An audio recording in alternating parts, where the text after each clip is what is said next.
On peut voir en ce moment à Paris une petite exposition absolument captivante.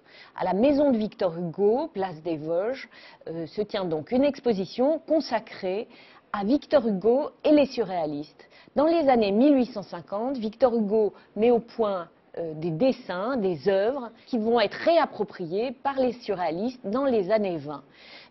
En fait, il existe deux Victor Hugo. Le Victor Hugo du Panthéon, le Victor Hugo des récitations des enfants, et puis un Victor Hugo qui débride son imagination, qui laisse aller ses fantasmes, et celui-là, il est génial. Et celui-là, il est réapproprié par André Breton en 1924, lorsqu'il publie son manifeste du surréalisme, et il dit Victor Hugo pourrait être un surréaliste, sauf quand il est stupide. Enfin, en gros, il dit ça.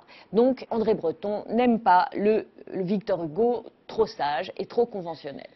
Et justement, à la maison de Victor Hugo, on voit le Victor Hugo incroyable, le Victor Hugo surréel, qui est mis en parallèle, une cinquantaine de dessins qui sont mis en parallèle avec des œuvres surréalistes.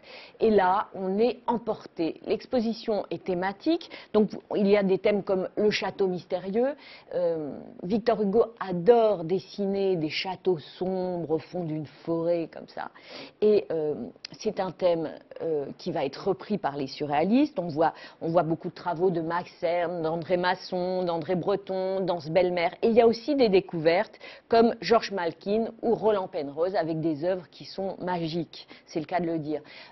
Victor Hugo fait aussi des bestiaires, par exemple il est fasciné par l'aigle avec ses ailes déployées, toutes puissantes, et il y a mis en parallèle une œuvre de Max Ernst qui est tout à fait dans le même esprit.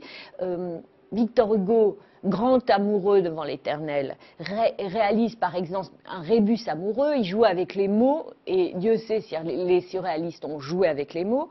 Et puis de la même manière, Victor Hugo célèbre une nature sauvage et mystérieuse.